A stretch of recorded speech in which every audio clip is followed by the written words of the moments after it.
It is primary election day as well today in Colorado, and right now you have just less than 3 hours to take your ballot to a drop box or find a voting center to vote in person. According to the latest numbers, the state has now received more than 1 million ballots. More than half of those ballots are from registered Democrats. Unaffiliated voters get to choose which primary to vote in, and by a 2-to-1 margin, they are turning in Democratic ballots over Republican ballots. For that reason, we are paying particular attention to the Democratic primaries here in our state tonight. We'll begin with the race for governor, where the Democrats have a wide open primary. 9 News politics reporter Marshall Zellinger joins us now from about a mile away in Denver, where Senator Michael Bennet will set up camp tonight. Marshall. Sam, it's basically hurry up and wait. Hurry up and get to the watch party and then wait outside because we've come here too early and can't access the watch party just yet.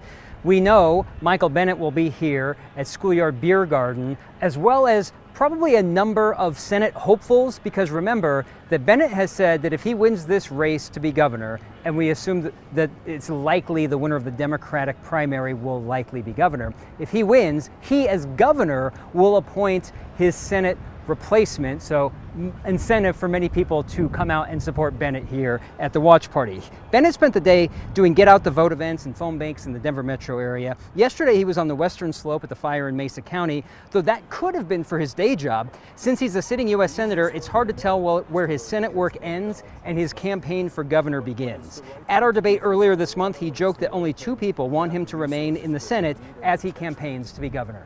I've done that, and even there aren't a lot of people that have served on the floor of the Senate who have decided to run for governor. And even my own mom and Phil, those are the 2 people that want me to stay in the Senate the most.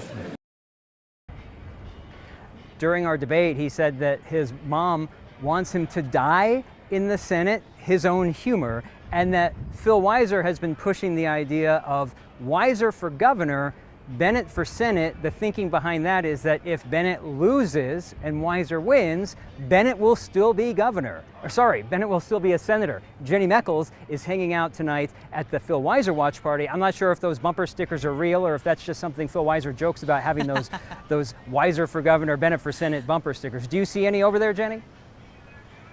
Not yet, Marshall, but we're the first ones in the door tonight here at Ace Eat Serve in Uptown Denver for, yes, Attorney General Phil Weiser's watch party for tonight. You know, you talk about that messaging where Weiser is saying, hey, leave Bennet in the Senate. You know, it's not just a joke that Bennet is like trying to kind of twist, but Weiser can use this in his messaging as well. If you're an apathetic voter, an indifferent voter, if you like both these candidates, he says, keep us both in office. Have Weiser be the governor and Bennet can stay in the Senate.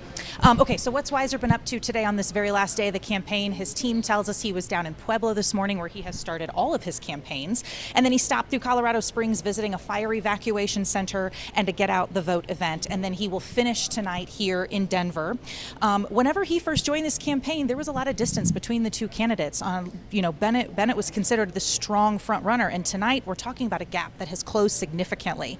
Over the last, well, the better part of a decade, Attorney General Phil Weiser's best tool has been a lawsuit. He has got a pile of them against the Trump administration, stacked at 60 plus and counting, and he's really, really proud of those stats. But a question he's had to answer a lot in this campaign is what happens if he does become governor and he loses that tool, the tool to be able to sue the federal government? 9 News asked him about that during our Democratic primary debate. Here's his answer. When I took on the opioid crisis, I did take on big pharma, companies like Purdue Pharma, Johnson & Johnson, and more, and I brought back $900 million to Colorado. But here's the important part, Kyle. What happened next? I didn't say my job is done. I worked with people like Raquel Garcia. Raquel is an advocate who leads in peer support. And I listened. I said to Raquel, how do we build more peer counseling to help people live in recovery? And across the state, we brought everybody together, a community of practice that didn't exist before I was Attorney General, a community of practice that now exists to address the crisis. Again, Weiser there talking about what he sees as the difference between fighting with lawsuits versus actually governing should he win this primary tonight. And lastly, guys, I'll just say this race will be a really interesting take on how Phil Weiser fits into the larger narrative around whether this is a referendum on the establishment, positioning himself as not the Washington insider, but the guy that's been in Colorado doing the Colorado work. We still have several hours before polls close. Nobody yet here at Ace Eat Serve other than the staff and the folks of the campaign and us, the journalists. So we'll be here all night and we'll bring you updates as we get them. Back to you. All right, Jenny, thank you. Marshall, you as well. On the Republican side, the candidates for governor are State Senator Barbara Kirkmeyer, State Representative Scott Bottoms, and Ministry Leader Victor Marks. The winner will face either Bennet or Weiser in the general election in November. We'll hear more about the Republican race coming up at 9 News at 5. And of course, the race for governor isn't the only thing on the ballot today. No, we are also tracking what happens in several other races across our state. Statewide, we are watching the Democratic primary for Attorney General, where Secretary of State Jenna Griswold will face Boulder DA Michael Dougherty, former federal prosecutor Hetal Doshi, and Attorney David Seligman. The Democratic primary for CD8 will choose who will challenge Republican Congressman Gabe Evans in November. Former state rep Shannon Byrd and current state rep Manny Rutinel are both vying for that nomination. And in CD1, Maylot Quiros is challenging incumbent Representative Diana DeGette, Colorado's longest-serving member of Congress.